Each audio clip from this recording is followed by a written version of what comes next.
Going on air.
Okay, check, check, check.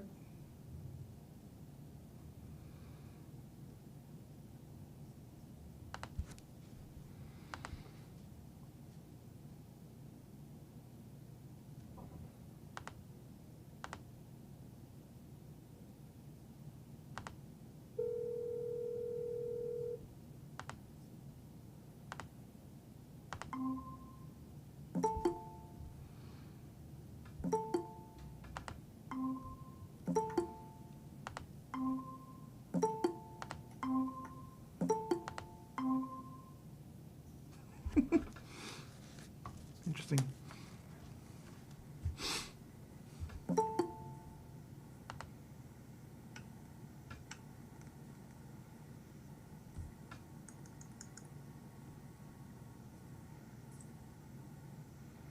Okay.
Cool. That looks like everybody. Can everybody hear me? Anybody not hear me? Awesome. Cool. Let me fire this up real quick.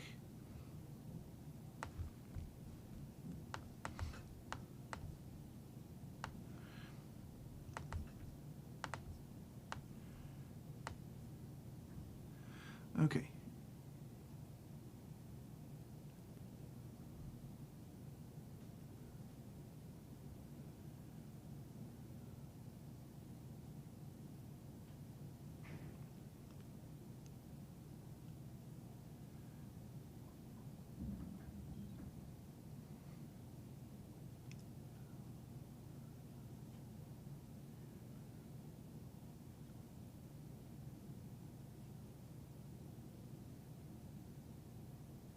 Okay.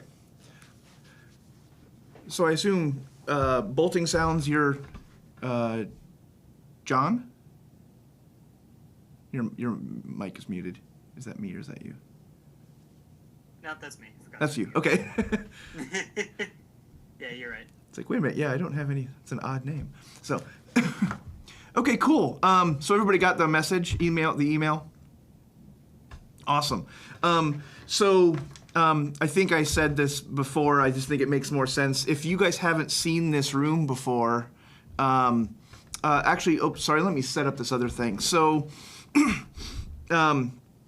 so this room has some higher end Genelec speakers. It's got some acoustic treatments. Being in this space is going to let you hear detail and just hear what you need to hear to do mixes and things. And I felt I don't believe there's any good reason for me to physically be here and deprive one of you of that every week.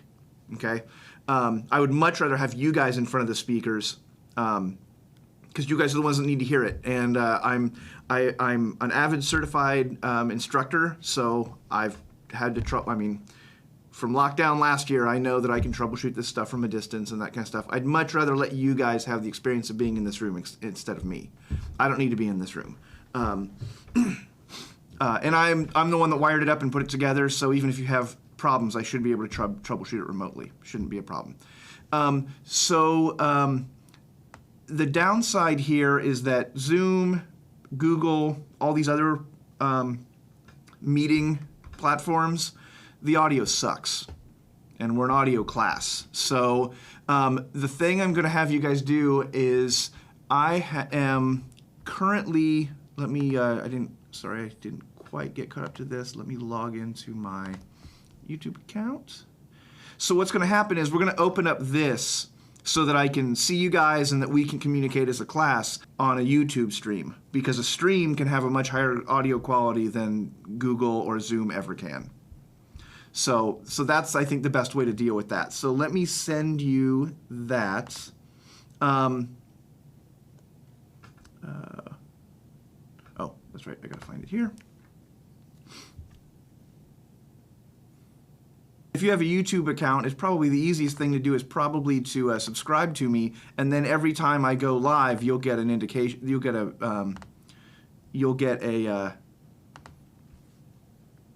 get a message that the stream is live, and you can just click on that link. It'll be a little bit behind, of course, but the plan there is that you won't.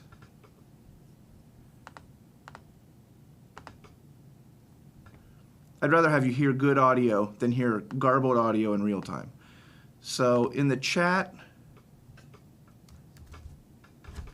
that's the link to the stream. So go ahead and open that up just to make sure that everybody's got the link and that it works. So ideally what I would do is and if you're not set up this way today, don't worry about it. We're not going to do a bunch of audio stuff. Do the Google Meet on your phone and then do the stream on your computer so that you don't have to go back and it doesn't tax you. It doesn't tax everybody for that. Okay, so everybody, I believe, said that they've got a laptop or a desktop available to them. Actually, I'm getting ahead of myself. Is everybody seeing the stream? It should just be kind of another version of me, basically.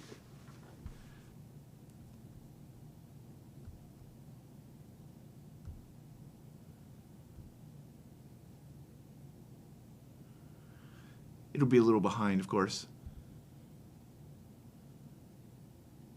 Actually, I'm just...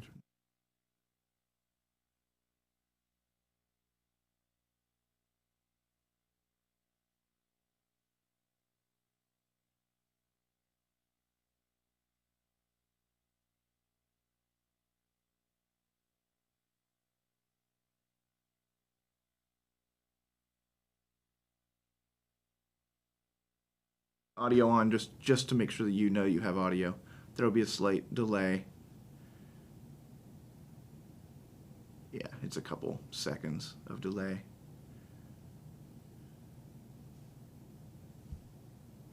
Okay, cool. If you found that, then I'm going to go over to that.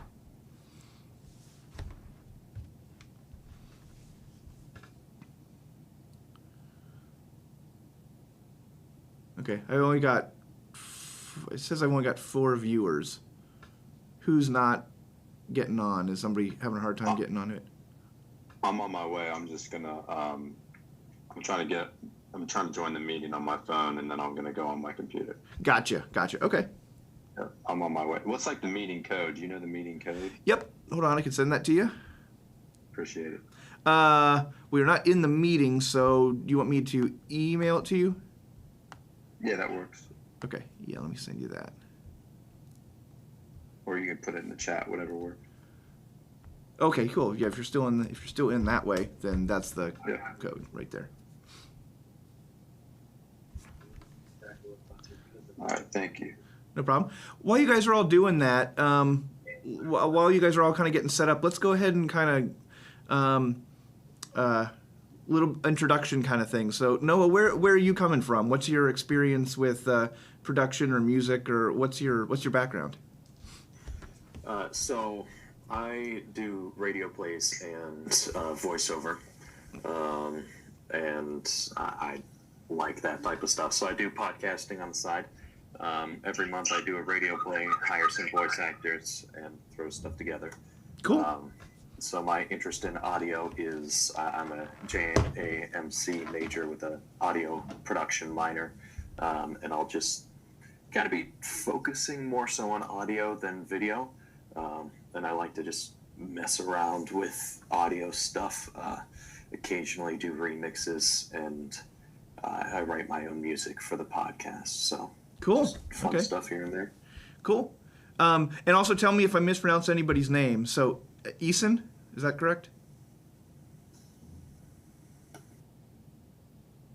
Where'd you go?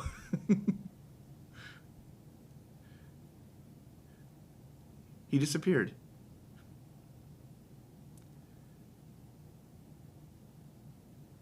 Okay, well, we'll wait for him to come back. Matt, what's do you like Matt or Matthew? I prefer Matt. You prefer Matt? Okay. Oh, Eason's back. So I am a business I'll get to you. management major, and I have a minor in music management. So it's an individualized. So I really chose this class to be part of my minor. Okay. Don't really have much background with any like audio production or anything. I have a big background with like logistics. I work for the Office of Events and Conferences on campus. So I did logistics with CNN and New York Times for the Democratic debate. Cool. That's like about it really with like my music experience. I played piano in a rock band in my high school. I interviewed 21 Pilots last year, 2 years ago. But yeah, that's really the extent of it. Okay, cool. Okay, Eason, you're back? Yeah, sorry about that. It kicked me out when I was trying to turn my mic on. That's okay. Is Eason correct? Is that how you pronounce it? Yeah. Okay. Yeah, Eason. Yeah, I'm Eason. I'm from Grand Rapids, Michigan.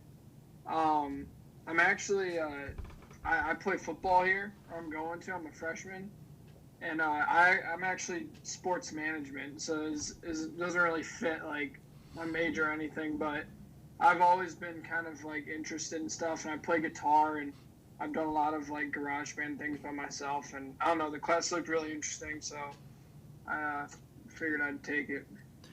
Cool. And I think you'll find that it's more. I'm finding that these skills are becoming more and more useful regardless of what you're actually doing. This year has obviously been, podcasting and vlogging and. I mean, suddenly technology, everybody has to know how to do it. It used to be, I work with a couple of my clients, my personal clients are older, and oh my God, I've done so many tutorials, it's not even funny. So knowing that stuff will make you valuable. So yeah, it's not a niche. It's become suddenly like very forefront, and suddenly there's a demand for it in all sorts of different places. So cool. And John, correct?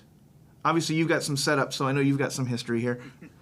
Yeah, so for the past almost 4 years, my friend and I have been trying to start a kind of multimedia production company and doing audio production, filming. We've recently been doing interviews with like doing an interview series with a bunch of local hip hop artists in Columbus. And so doing audio production, I love doing mixing and mastering, and also composition is a lot of fun. Cool. What's your level of experience? When did you start doing, just getting into the production side of it? So we've been doing the audio production for our entire time of doing this, and we've just started getting into like the filming and other stuff. Okay.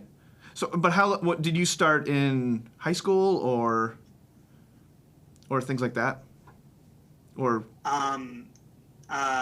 So I started. So right now I'm OCI. So this is my senior year, and I'm going into college next year. Gotcha. So Okay, cool. So I started in like late 8th grade, where this room didn't look anywhere near this nice. Yeah.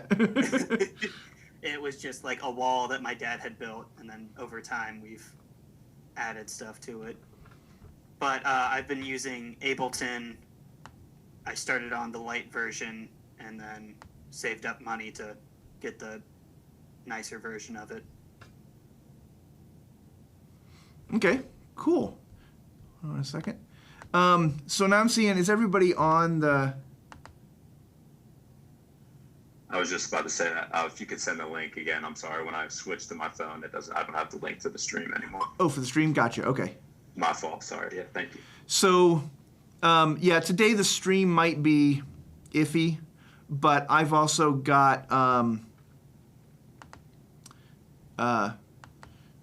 where I will be streaming from usually has a rockin' internet. So, so don't take the quality of the stream today as an indicator of what it'll be every week. Let me just got a lot of screens open here. Let me just organize a little bit. Cool. So, but everybody's got the streaming link, and that looks like it works. Sweet. Cool. So you're seeing the Audio Production Suite desktop. Yeah, I'm seeing it. Beautiful. Okay. Cool. Awesome. Okay. So I just reorganized. So Eddie, so what's you're up next on my screen. What's your background? Yeah. I'm a journalism and media communications major with a minor in sports broadcasting and a minor in audio production. I've been producing for like 4 years now. I have a lot of experience within Logic Pro X, which is what I've just kind of started with and kind of stuck with. Haven't really branched out too much, so I'm excited to, learn Pro Tools a little bit. So that's kind of like pretty big in the industry, so I'm excited for it. Yeah. Cool. Okay. Sorry, I keep resizing my screen and it moves you all around. So we did Matt, Eason, Noah, Eddie, and John, right? You guys have all talked a little bit. Okay, just making sure. So that puts James next. Hi. I actually prefer to go by Jimmy too. Jimmy? Okay. Yeah, I'm a music business major. I have a concentration in music management. I want to be a manager, but I also have a minor in audio production. Because I just feel like getting that whole roundabout, comprehensive learning thing. I have a little bit of experience in FL Studio. I used to do that a lot. And what else? I guess that's it. Cool. Okay. And then is it Maxime or just like Max, or what do you go by? Yeah, it's Maxime, but you can call me Max. That's cool. Okay. So yeah, my name's Max. I'm here in Westerville, Ohio. I'm a junior business major with a business management major with a music minor. I have a little bit of experience with Logic Pro X. I make music with my friend Trevor, who also goes to Otterbein. He produces, and then I do mostly rap stuff. Yeah, we're working on our second single right now. It's kind of put on hold because of the whole pandemic thing, but Yeah, look forward to learning more about it. I've got some experience. I know a little bit of the producer lingo and stuff like that, but all the manual stuff, still work in progress. Mm-hmm. So yeah, that's it. Cool. Okay, and Brad. All right. I don't know if y'all can see me. I can't see myself, so We can see you. cool. Well, I'm Brad. I'm a junior, journalism and media communications major with a minor in audio production. From St. Louis, Missouri. I came here to play baseball, and then I stopped playing baseball.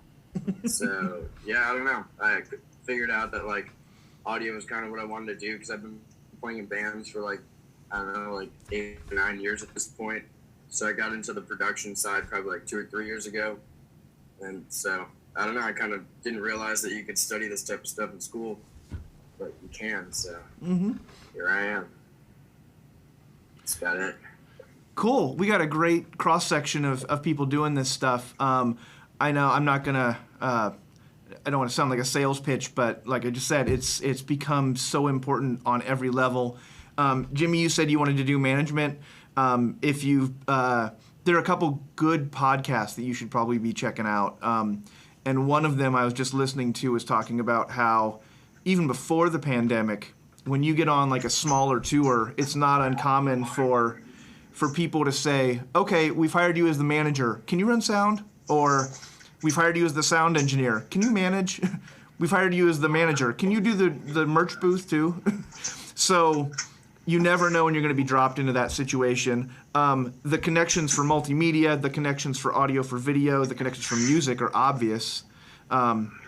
So yeah, it's a valuable skill to have. I've had people that have taken this class, not grudgingly, but it wasn't necessarily their first thing. And then, within a couple weeks, they're like, oh, at my church last week, I ended up having to do an entire service, or I ended up having to cut audio for a radio spot. Like it ends up being a big thing about that. I'm going to try to keep it short and sweet for me. I'm actually an Otterbein alum. I was actually a music ed major, so I was going to be a band director or whatever. The thing to really take from that is that I am not a washed-up engineer that is doing this because that's all I had left. I've always wanted to teach, and I've always wanted to do the audio thing, and I'm still an active audio engineer. So I'm not a grumpy guy that didn't make it or whatever. I'm still doing it. In my senior year, I got connected. I'm going to date myself. In my senior year, I got connected. I'm a bass player. I got connected with a band that had record label interest. So we spent about 1.5 years going back and forth to New York every other weekend for 18 months. So I can drive New York like I can drive Columbus. I know every street in Manhattan. At the time, we had an A&R guy from Polygram, so we were close to getting signed by Polygram.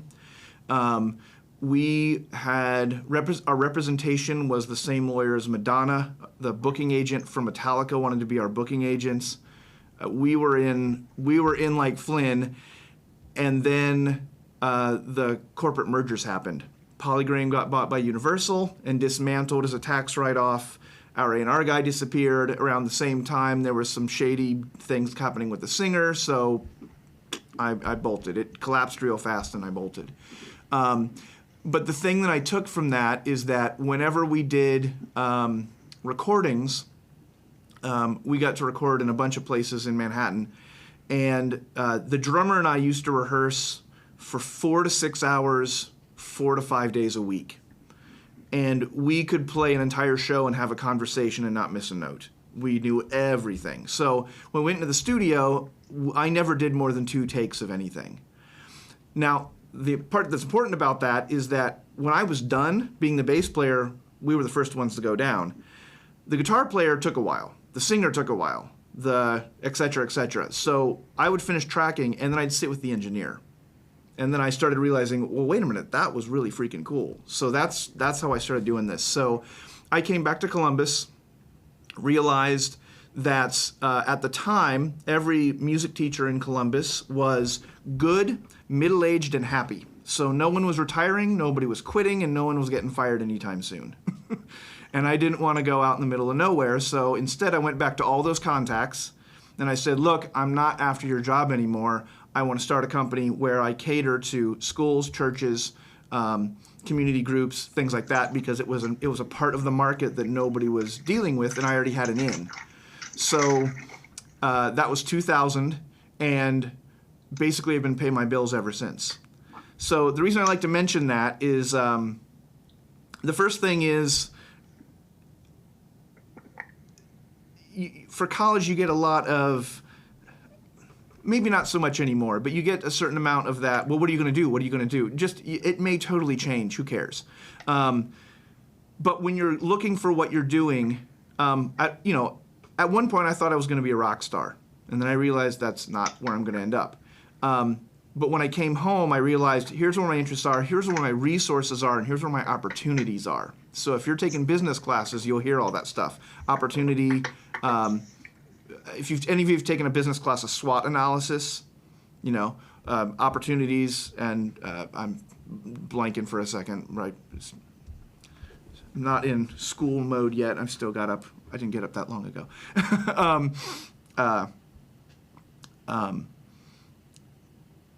So the thing you want to do is you want to look for your opportunities. You want to look for those kind of things. You want to use the network you've already built.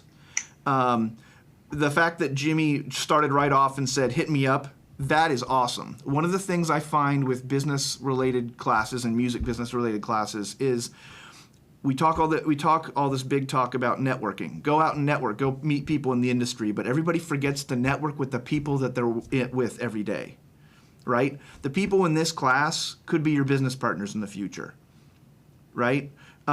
You're also going to find that some of you have, not some of you, all of you have different strengths. So for one of the examples I like to make is once you've done mixing and once we've done some of the production stuff, a lot of people get towards graduation and they're like, oh my God, there's so many other people out there, and how am I going to be any difference? You are different, and that's what makes this industry workable. So now I don't know who's got which angle here, but a band may say, you know what? The last recording I heard that Eason made, the drums were killer. I'm going to go there to track the drums. But the last thing that Eddie recorded, the vocals sounded killer. So I'm going to record my drums with Eason, and then I'm going to go do my vocals with Eddie. Right? That's not unheard of.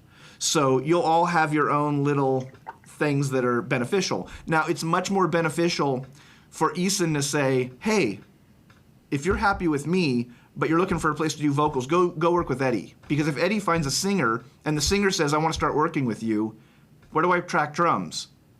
Well, crap, Eason just got a gig, right? Now you both win. Because you've done something, you've given your client a lead that makes their product better, and you've also shared with your network, right? So work together. Network with each other. Make that stuff happen. None of you are an island. Do not think of this as a competition. The people that are comfortable I don't know if I'm saying comfortable, but the people that are respected and good in this industry are not competitive. We share all the time. I'm one of about 3 people that do most of the classical music recording in Columbus. And I know all the other guys that do it, and we call each other, well, not right now, obviously, but we call each other all the time saying, I can't do the Columbus Symphony this weekend. Can you do it?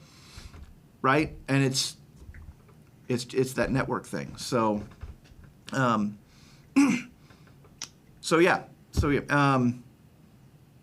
that was a little bit of a tangent, but I think y'all get the point with that. So the next thing is, does everybody? So let me preface the Pro Tools thing. So I'm going to have you guys all working on Pro Tools. There's a number of reasons for that, and online. Have you guys all heard of the 80-20 rule? The 80-20 rule can be applied to a lot of business things, and in this particular situation, where I would put it is 20% of the people make 80% of the bitching about Pro Tools. to be honest, right? When it comes to DAWs, the reality is they all do the same. They all do the exact same thing, except they do it differently. So the reason that there's a difference here is that Pro Tools is undisputably an industry standard for audio production. As a side project, I'm working on a textbook about the history of recording, and I've had the opportunity to go to Abbey Road 3 times. I've been to both of the RCA studios in Nashville. I've been to both of it's changed names a million times, but both of the Ocean Way studios in LA. I've been to Barefoot Sound, which is where Stevie Wonder recorded songs in the Key of Life. I've been to tons of major studios. I almost got to go to Real World in Bath, where Peter Gabriel's studio is. Has a scheduling issue, but every single studio I have ever set foot in, and even Sun Studios in Memphis, every last one of them is running Pro Tools. End of story. Every last one of them. So people are like, well, I hate Pro Tools. It's like, well, what are you doing? Oh, well, I'm doing EDM. Well, fine, you can hate Pro Tools, you're never going to need it. But if you're going to record a session and take it to another studio, 99 times out of 100, they're going to have Pro Tools. And it's an industry standard. Now, is it better or worse? No, it is the industry standard. There's historical reasons for that. Pro Tools was the first DAW, essentially, so it got grandfathered in. It's not going to change anytime soon. But so don't put a whole lot of stock into all the bitching that happens online. So Pro Tools is designed, you'll find that when it comes to editing and mixing, Pro Tools is laid out so that it's very easy and quick to do that. Can you compose music in Pro Tools? Yes, but it's a pain in the butt, and I've done it. If you are especially a MIDI-based composer, Logic is the industry standard. Hans Zimmer is using Logic to do his film scores, right? If you are into electronica, if you are into performance, DJ sets, Ableton is the industry standard for that. Okay? Can you mix a record in it? Yes. It's not as intuitive and it's not as in your face as Pro Tools is. Can you do it? Yes. All the parts are there. They're just not as upfront because it's designed for performance. Logic is designed for electronic composition. Pro Tools is designed for production. Digital Performer is designed for scoring composition. Like, they all do the same thing, it's just they do them in different ways. It depends on what your purpose is. Fruity Loops is killer for opening it up and making beats and getting to that quickly. Can you make beats in Pro Tools? Yes, but it is a pain in the ass, and I will be the first to admit that. And I've been running Pro Tools for 20 years, and I just recently got certified as an instructor. I will still admit that it sucks for making beats. It sucks for playing loop-based performances. It's not that bad for, MIDI composition, but pros and cons. We'll be doing that. So also, we all need to be on the same platform so that we're going to do some collaboration projects. I need to be able to troubleshoot your issues, things like that. That's what we have here. So that's what we're going to work with. So has everybody been able to download the Pro Tools First thing? You don't need it for today if you haven't. So you'll need to make an account on avid.com. It is a free account. They don't really send me any spam, so it's not really an issue with that. You're also going to have to make an iLok account, and iLok is spelled A-I-L-O-K. That's an authorization thing. So those are all free accounts. iLok will never send you any email other than, here's your account, you're good. I would suggest you don't use your Otterbein email. I know they say that you can keep it forever, or maybe you can't keep it forever. What do they say about your Otterbein email now? Yeah. I think they just deleted some of them. Yeah, that's why I say don't use that. Use something else. So we're also going to make a Waves account. So when you first start, Pro Tools First gives you the basic stuff. It gives you everything you need for class, but it has some limitations. So my plan here is not for you. Some of the projects I give you, you will be able to do in Pro Tools First. for the most part. I really just want you to have it so those of you that aren't in this room on that specific day can fire it up and actually, oh, let's try that shortcut. Oh, let's do this. Let's do this. And when you come into here, we have the full version here. So when you do your project here with the good speakers, you'll have everything you need. Okay? So it's not really intended to do, we're not going to do a whole lot of the projects or the homework in first, although the first few projects you could do in Pro Tools first. A little bit later down the semester, we also have probably about 2 or 3 dozen of the Waves bundles. Waves has become an industry standard, so some of the projects will use that, but so that's how we'll do that. So let me send you, I'm sure I'm probably not the first person to say this, but the syllabus is going to be a little bit of, a work in progress. I have an idea of what it's going to look like because I did have to teach a class at the end of last semester. However, there is a point where, there we go. There is a point at where, at which, we might have to roll with it a little bit. So if you guys can look at the stream, if you got the stream up, if you don't, I'm going to email this to you later. Don't worry about it. So this is, can you guys see this document that I have up? Let me see if I can make it even bigger here.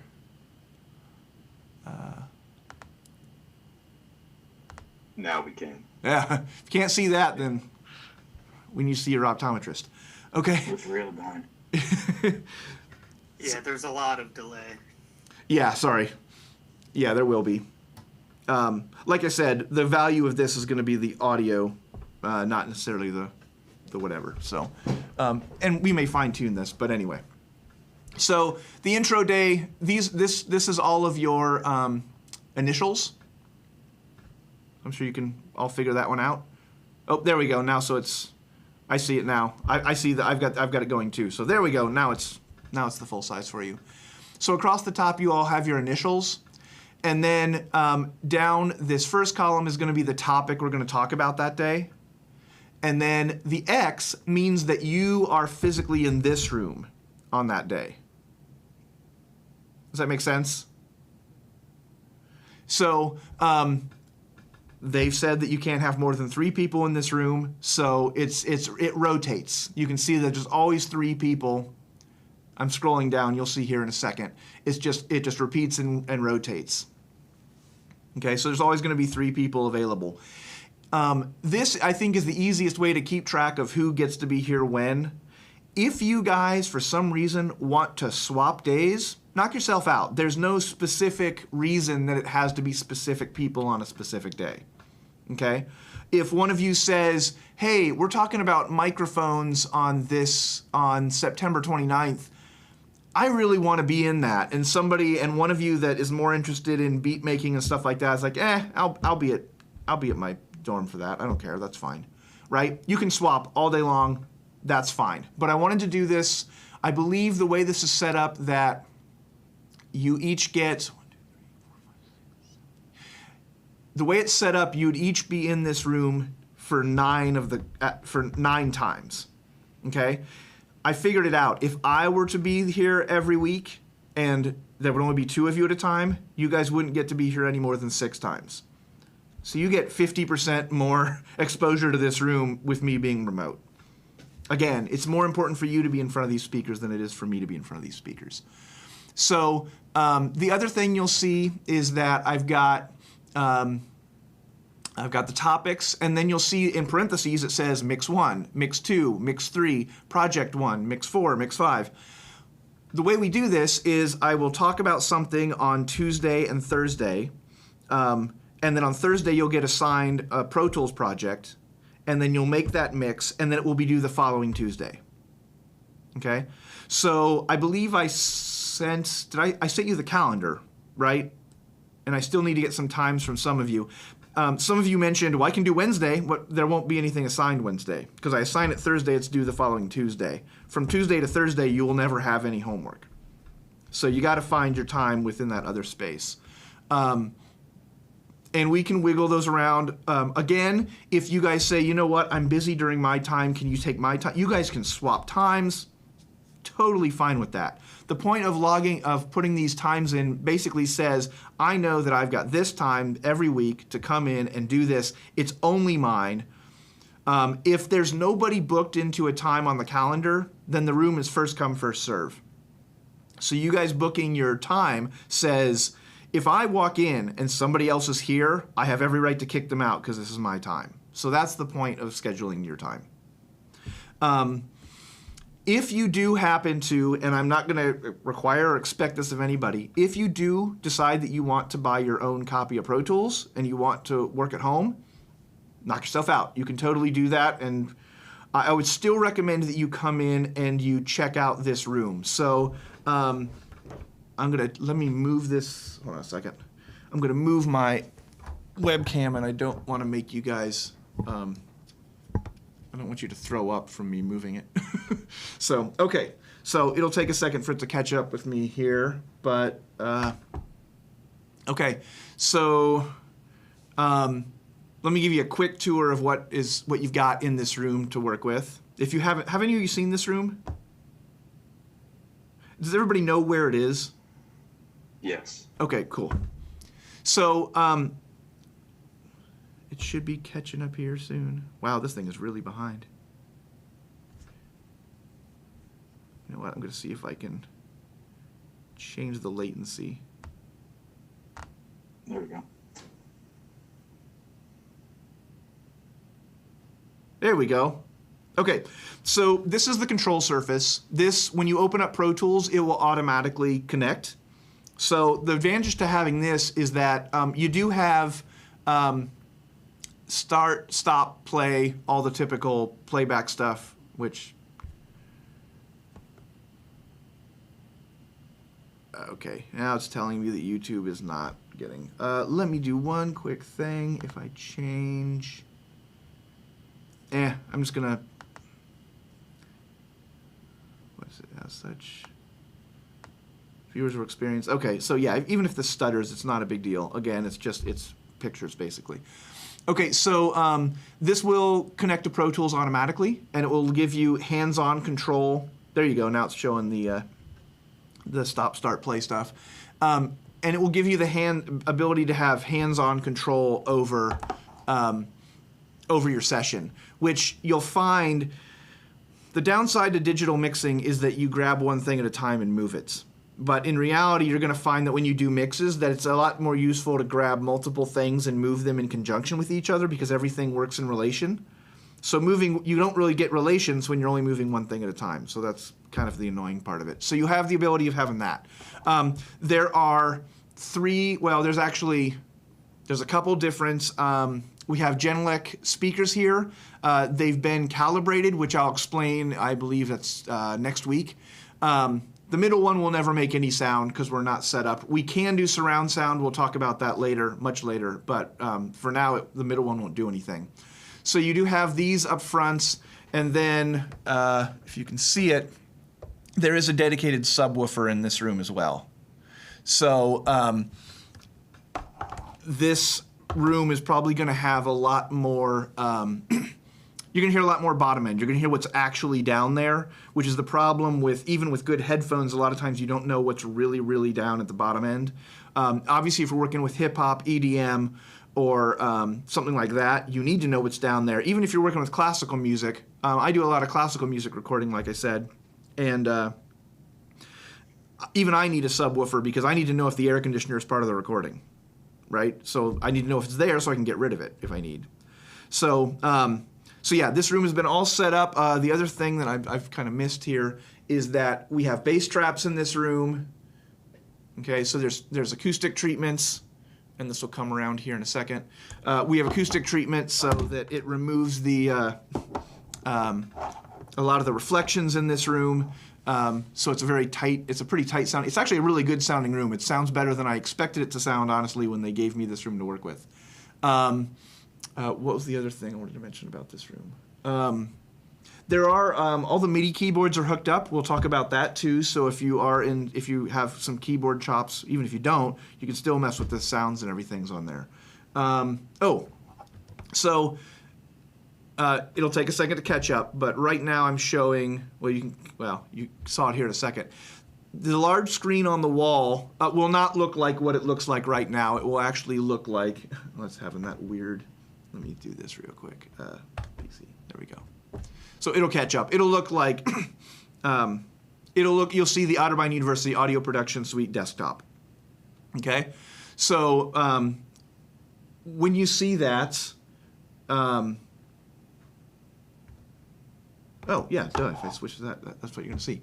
So that is going to be on the TV that's on the wall that I'm showing you right there in the stream. But there is another, let me adjust here so that this will catch up. Obviously, my laptop won't be there. But you'll see that the screen here will change in a second. You'll see a lamp, and you'll see a second screen. So the second screen is an extended desktop. So for those of you that are in here, on any given day, 3 of you will be in this room. Only one of you needs to log into the Google Hangout. I don't need to see 3 phones in here, right? If you just put one of them up here, lean them up against a speaker or something, 3 of you can be on one Google window. Make it easy.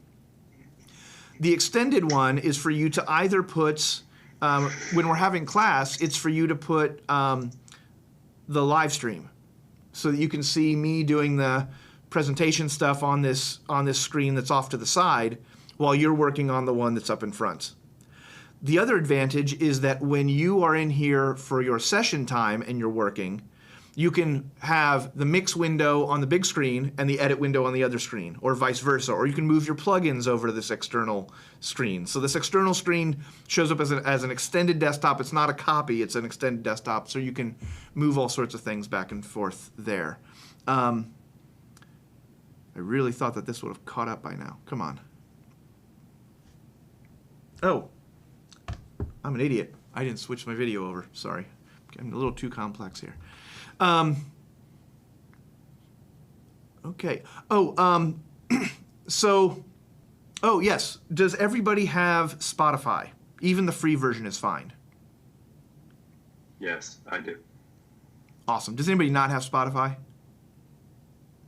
Okay, you can download it for free. The only difference is that your free version will play ads occasionally, but whatever. We're going to start every class by doing some critical listening. There we go. Now the stream's caught up, so you can see the screen that's off to my right. That will have, you can put the stream on.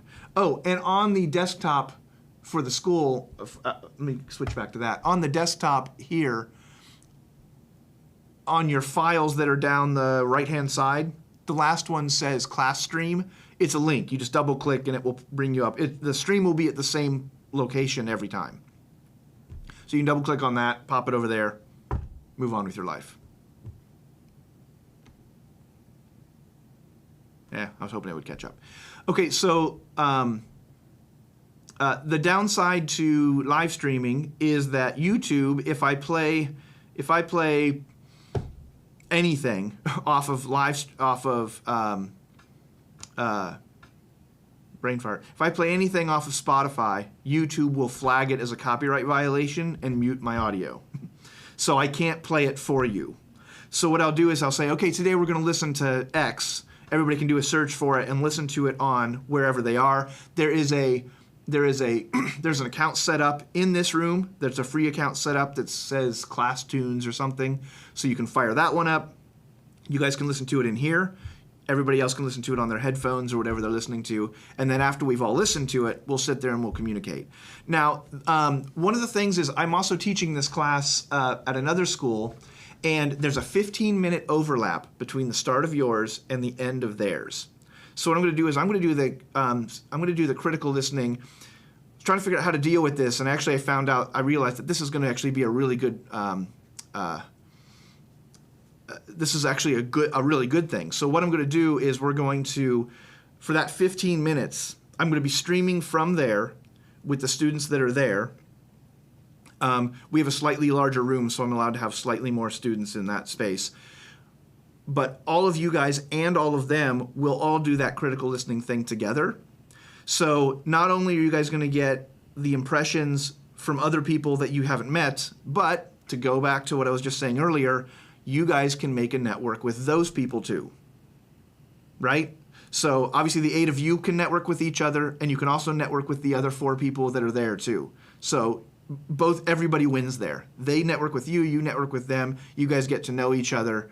Depending on how things play out and what opens up and what we're allowed to do and what we're not, in the perfect world, we're going to do a project with all 12 of you, basically. Okay? And we'll explain when we get there if we can do it. So that'll be, that will only be every other week, because those classes there, we're doing it differently. We're doing, whatever, long story short. This week, they're not in class. Next week, they are. So Tuesday and Thursday of next week, when we do the critical listening, it will be a larger group. And then the following week when we do critical listening, it'll just be us. And then so on and so forth throughout the rest of the semester. Does that make sense? So I'll connect you guys probably next Tuesday when we do that. I'll just start by letting you guys share emails, and we'll talk about the whole critical listening thing too. Okay, where are we with time? I want to make sure we don't run over. Okay, good. Good. Okay. Everybody's got the stream link. Everybody's on the Google Meet. That will be at the same place every time too. Wow. This is really interesting because now that, so I came in here, so to stream well, you should have at least 5 or 6 megabytes upload speed. When I came in here last week before classes started, and I checked it, the upload speed was like 300 megabytes per minute. And now I'm getting 0.7 megabytes per second. So yeah, it's been terrible for me too. It's been insanely slow, and I've got a direct stream. So unfortunately, like I said, if I'm streaming from elsewhere, it should be better, because download is always bigger than upload. Anyway, sorry, I'm going off on a tangent that really isn't super relevant. Okay. Okay, Avid account. Spotify. Oh, okay, so here's the next thing I need to show you. So I'm going to change back over to the, oh wait, no, I am still on the Otterbein thing. So, hold on a second, I got to do it from here. Yes, okay. I'm going to do a zoom in here.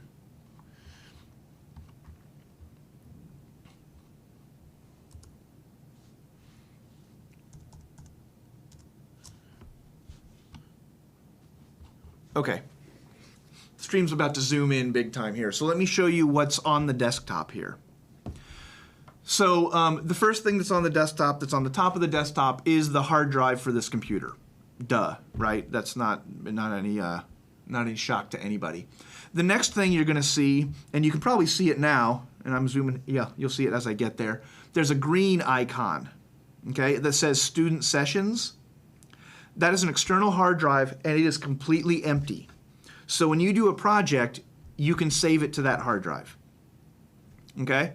So do not save it to, and this is true, I don't care if you're using Pro Tools, Ableton, Fruity Loops, anything. This is true of any audio, and oh my God, especially video if you're using Final Cut or Premiere or something. You do not want to put your media on the same drive that your operating system is on. Okay, it makes it work so much harder. There's a number of reasons for that. Just take it my advice. Don't do it. So there's an external hard drive for you to put your stuff on. I would also recommend that you bring your own hard drive to back things up to. Now there's a. It doesn't even have to be big. For what we're going to do, you could even get away with backing up your stuff on a thumb drive, and I'll explain. You'll see why here in a second. So this first icon, this green icon, is the hard drive. When you come in here, you'll see it. It says Glyph. It's an 80 gig hard drive in here. For audio, that should be more than enough for everybody. So make yourself your own folder with your own name and put all your stuff in there. I will not delete that folder until you graduate. Or until it really gets full, which this class is offered every other year, so it probably isn't going to even, yeah, we probably won't fill up. So I will leave it on there as long as I comfortably can, but you should back it up if it's important to you. So the next one is an alias, which it says audio production class sessions. And I should have gone ahead of myself and clicked on that. So if you look at that, if you click on the audio production class sessions, excuse me, it's going to open up a window that has a whole bunch of zip files in it. Okay? I think I'm pushing, it's dozens of these things. So everything in this folder is where we're going to be pulling our projects from. So one of the things that I do that I'm big about this class is that I will never give you, well, I shouldn't say never, but for the most 90% of what I give you is not out of a book. It's actually from my archives or from another client's archives. Oh, hold on a second. Somebody's thinking about coming in.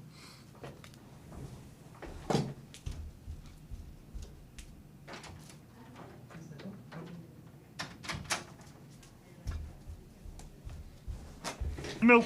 They just didn't know what they were doing. Okay, so each one of these is a zip file that has all the audio files that you'll need for the session you're working on.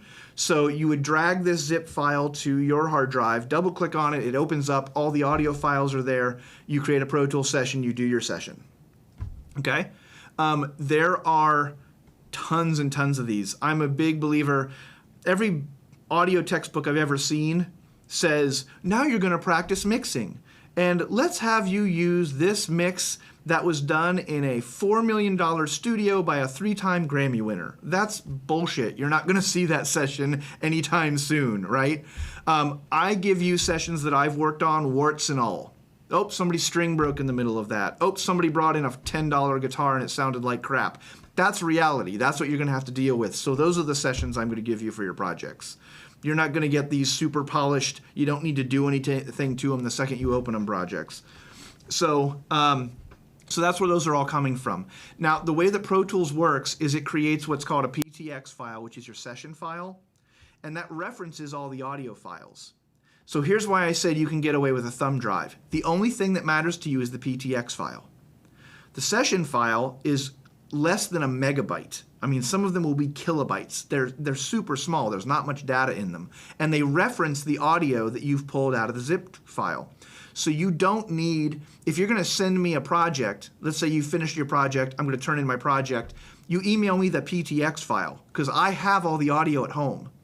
And when I put it in Pro Tools, it will find the audio on my drive and it'll be fine.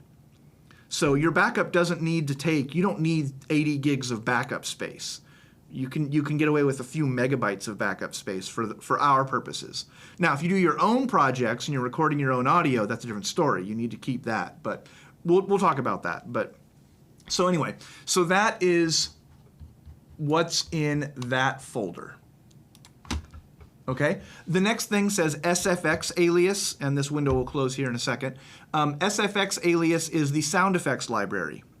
We have 2 decent-sized sound effects library with a couple, actually I think it's a couple thousand sound effects sounds, because towards the end of the semester we're going to do a Foley project where you grab you grab like a minute of a movie or a video game or a commercial or something, you strip all the audio off and then you replace every single bit of that. And our sound effects library has gunshots, door squeaks, birds, dogs, cats. I mean, it's got all that kind of stuff. You'll need to record some of your own, like footsteps, because they'd have to match the video, but they're in under that folder.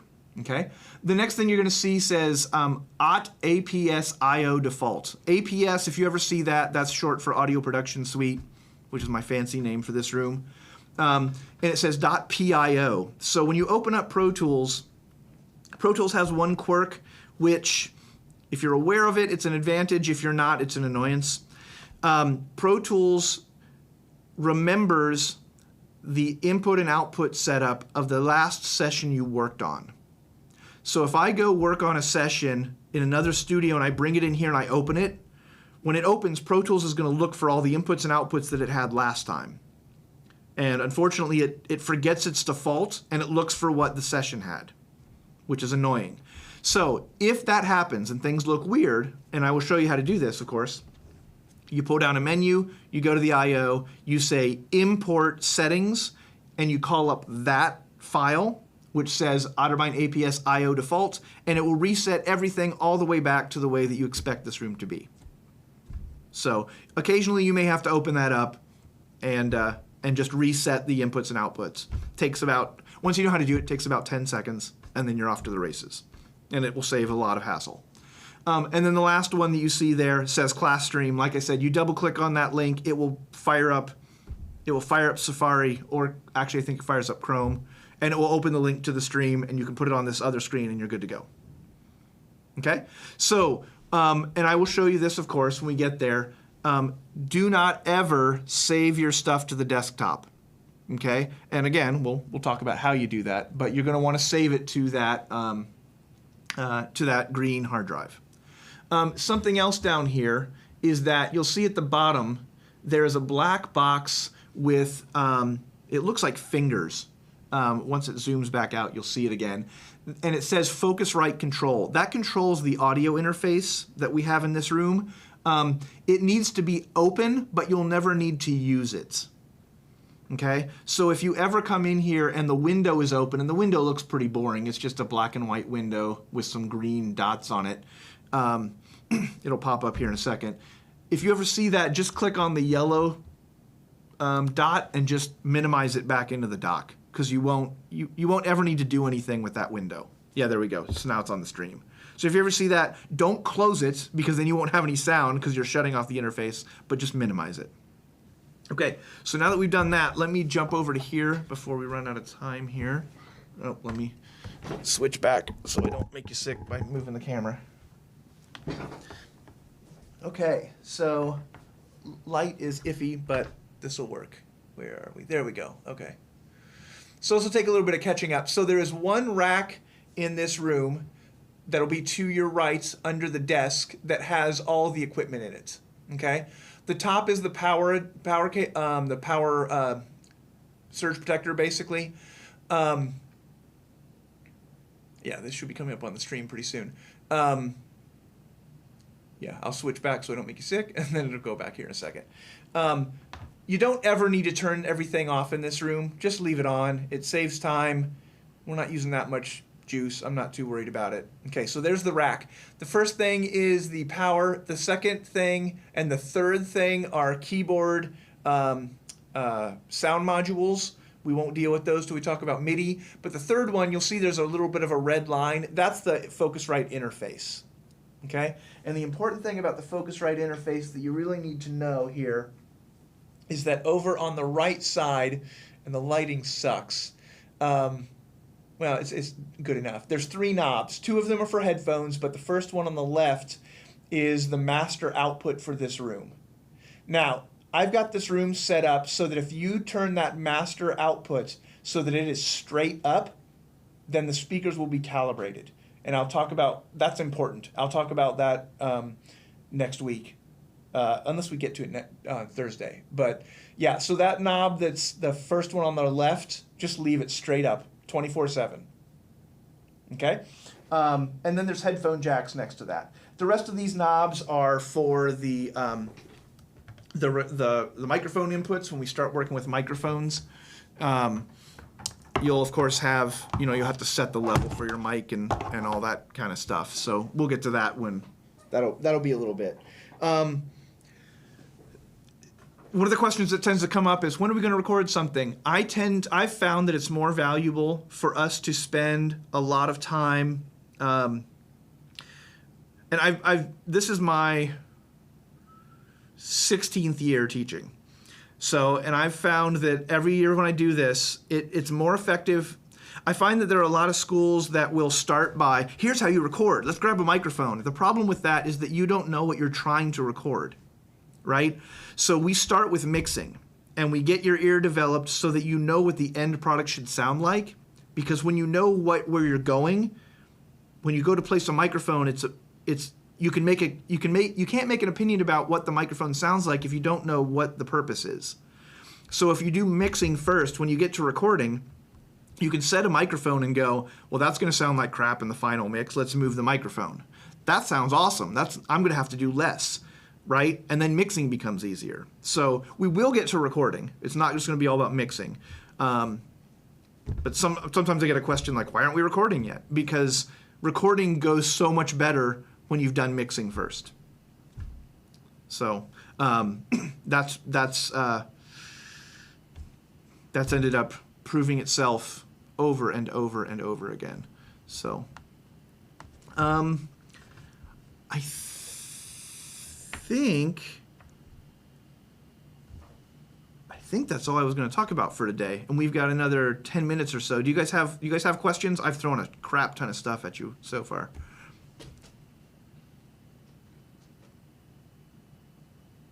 So I had a problem opening up Pro Tools.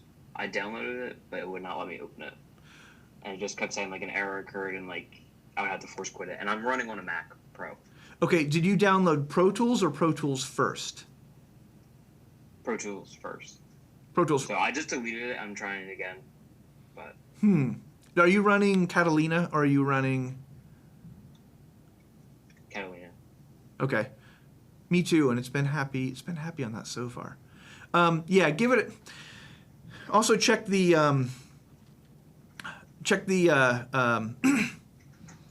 the frequently asked questions, check the FAQ and check the compatibility thing.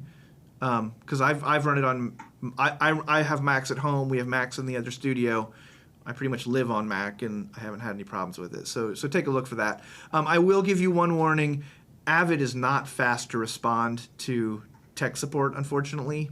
So, but the flip side of that is that so many people are using Pro Tools that if you do a Google search, you might be able to find a forum elsewhere that will give you the answer faster than Avid will. So, see what you can find. If you can't find it by Thursday, I have a little bit of a direct link because as a certified instructor, I have a handler, if you want to call them that. I don't know if they will answer questions about Pro Tools first because, long story, but I might be able to get a question answer a little bit faster, but so see what you can find. If you can't, I'll run it up the chain, I'll run up the flagpole and see if I can help. So yeah. Oh, by the way, so one of the things you might see is that my license, there's 3 versions of Pro Tools. There's Pro Tools First, which is the free version. It's limited, but it's got all the basic functionality of it. There's Pro Tools, just normal Pro Tools. And then there's Pro Tools Ultimate, which used to be called Pro Tools HD.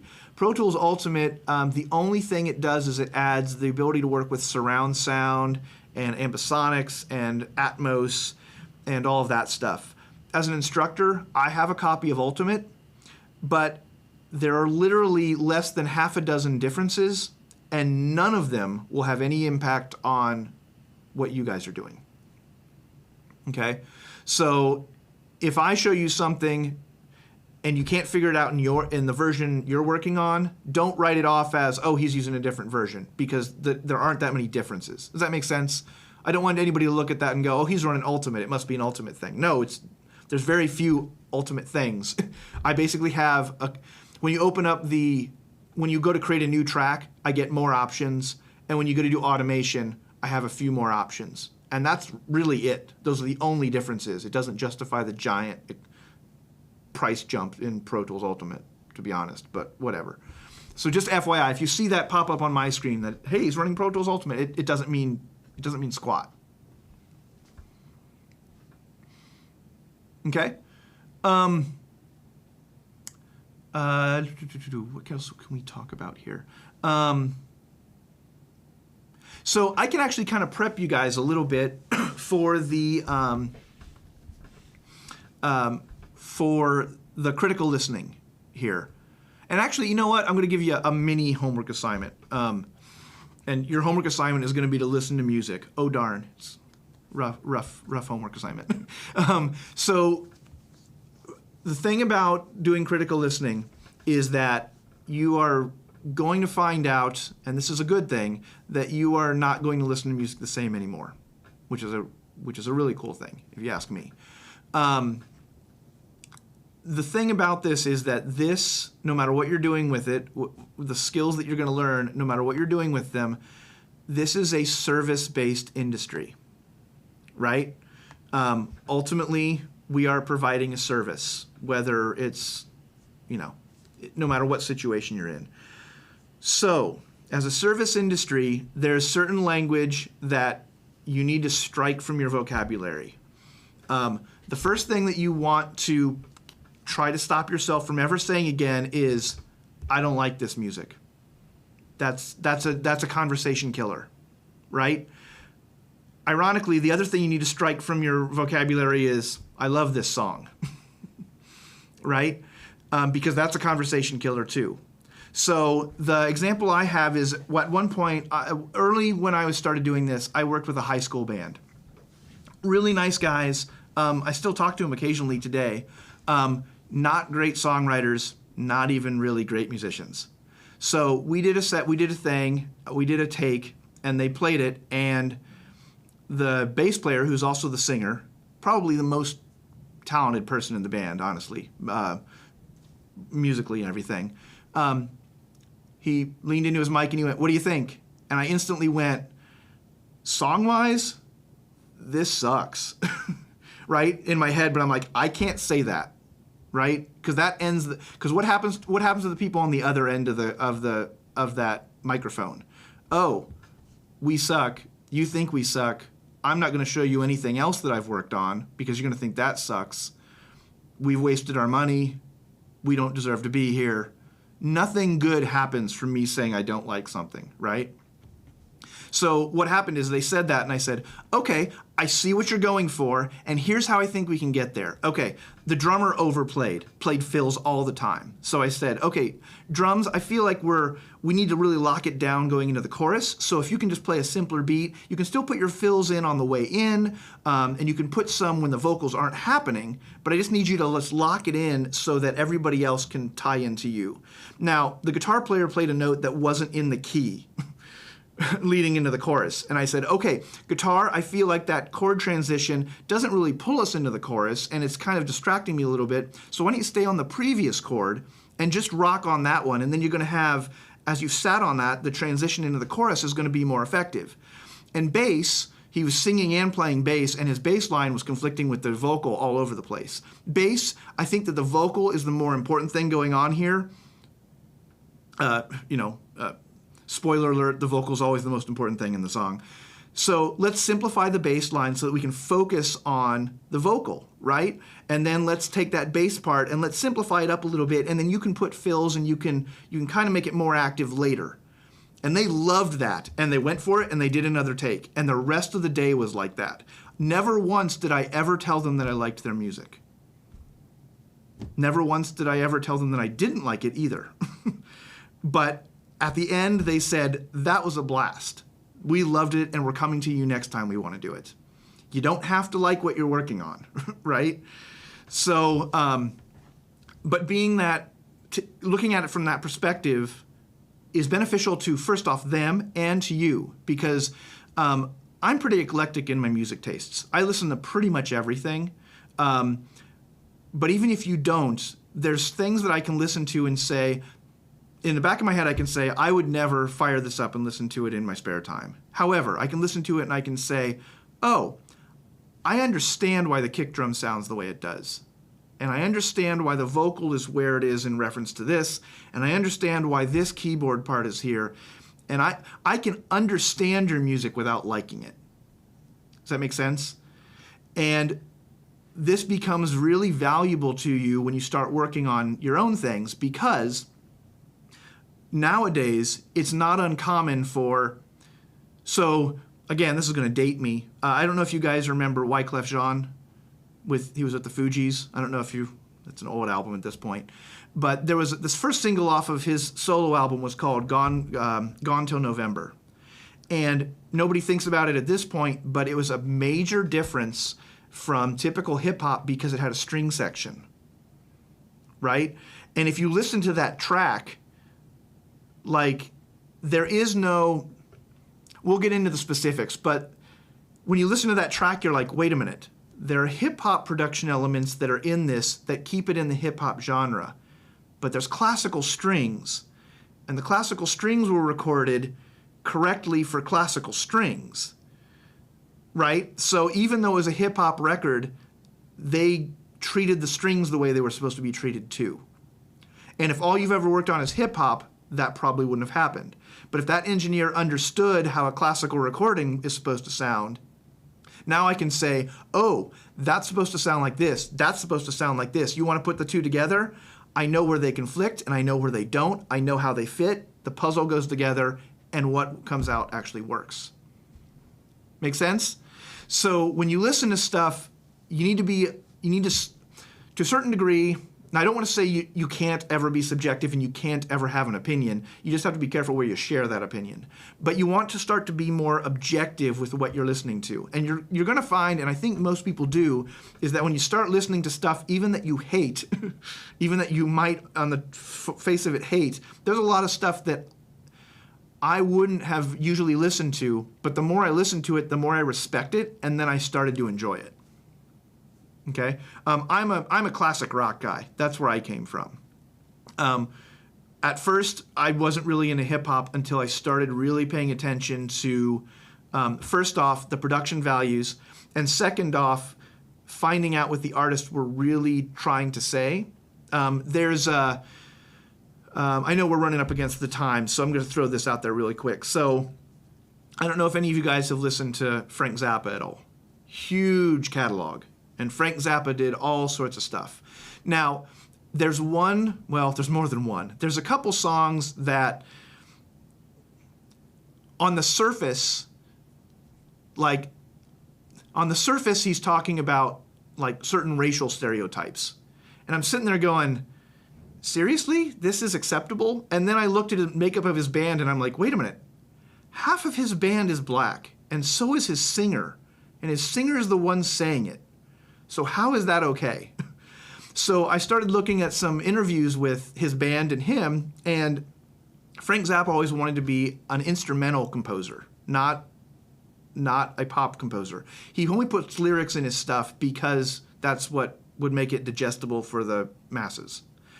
And he said, I don't say the things that I say in my lyrics because I believe them. I say them to shine a light for other people to realize how stupid they sound. And when you listen to Frank Zappa's music with that in mind, then it becomes a social commentary and it totally reframes everything he does, right? If you don't know that, it's offensive as hell. But if you do get that, it's actually thought-provoking. Does that make sense? If you start digging into his stuff, you'll see what I mean. So now, most artists don't take quite that thing, but there is an angle of that. There's an angle where there's a lot of artists that'll say, you know what, I talk about, there's a difference, and this happens in metal and in some gangster rap and stuff. There's a difference between glorifying gangster rap that glorifies violence and gangster rap that explains violence as a way of saying, this is what I grew up with and it's bullshit, and I'm trying to show you what I dealt with so you can understand me, right? You could take the same lyric from two different artists and two different people could put that two different ways. So anyway, I'm going maybe a little deeper than I meant to, but grab anything, whether you listen to it or not, and sit down and focus on it and listen to it. Listen to the lyrics. If it doesn't have lyrics, or if you don't have time to necessarily dig into that, also do the other way. Grab something and go, what does this kick drum sound like? Now let me grab something from let me grab a hip hop track. What does the kick drum sound like in my headphones? Great. Okay. Now let me grab a bro country track, right? Any Florida Georgia Line or whatever, and listen to that kick drum. Why does the hip hop kick drum sound the way it does? And why does the bro country kick drum sound the way it does? Why does the EDM kick drum sound the way it does? Why does the folk music, Joni Mitchell record, sound the way it does? Right? Those are the things that you want to start paying attention to and listening for, because those are the things that we're going to start tearing apart in the critical listening. Does that make sense? So cool. Grab some music, maybe some stuff you like, maybe some stuff you don't. Just listen to some stuff, and we'll kind of chat about listen to it in a different way than you have been. And we'll kind of talk about that a little bit on Thursday. And we'll start doing,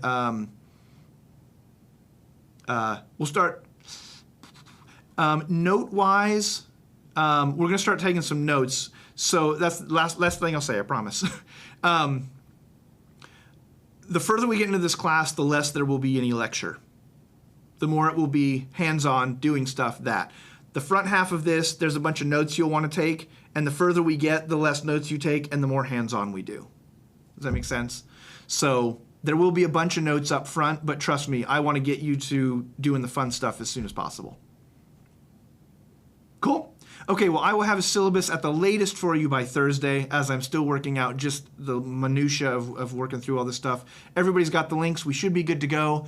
And if you didn't already see it, whoops, I'm looking at the wrong thing. I didn't want to fade to black.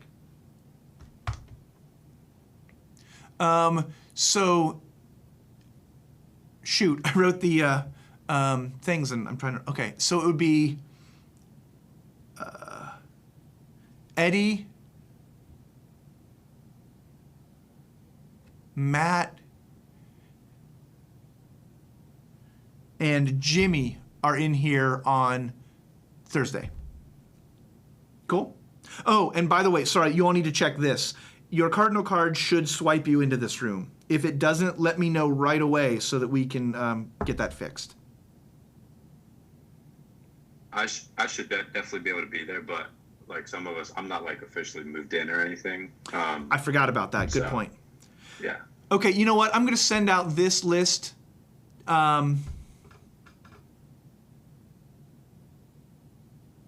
you guys all have each other's emails? If you don't mind, I'm going to send another email where I don't blind copy you all, and I just copy and everybody can see everybody else's email. And I will send this list. And like, Eddie, if you think I'm not going to be moved in yet, you can swap with somebody. And I'll let you guys just communicate that. You guys can all look at the list and say, hey, person X, can I swap with you? And as long as you guys work that out, like I said, I don't care how you guys work it out. I just broke it down so that I know that it's equitable. But if you want to adjust it, you guys can totally adjust it on your own. Doesn't make much difference to me.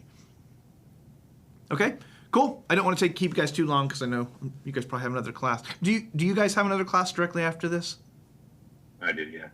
What time does that start? At 1? Mine Maybe says 1. 105. Yeah, 105. Yeah, same. I've got one right before this and right after. Okay, cool. Yeah, same here. I would try to lock us up at the end, but sometimes if we're like in the middle of playing a track, I just want to know if we can go over a minute or two. So sounds like we're pretty safe to do that for the most part. Okay. Yep. Awesome. Cool. This will be fun. Having a bigger group, there will be a lot of stuff where you guys can work together and do some collaboration stuff. So this will be really cool. Cool. Then I will see you guys on Thursday. Studio.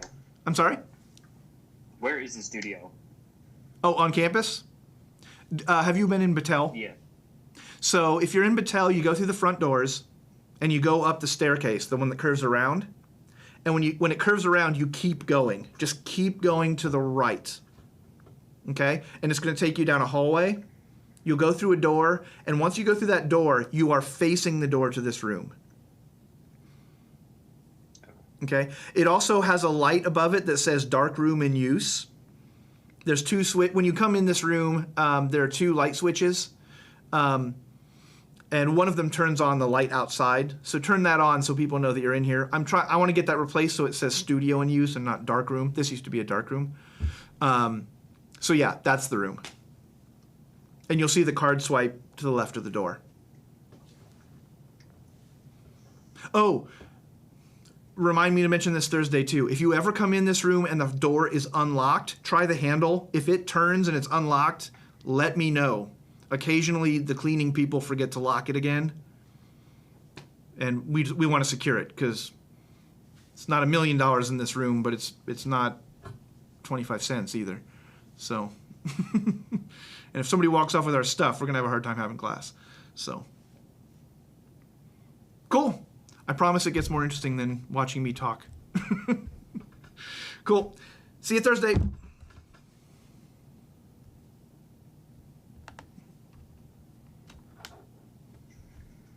Mr. Van Wagner. Yeah. Question. So I'm not like I think I'll like get it pretty well, but I'm not like as experienced as like some of the other guys.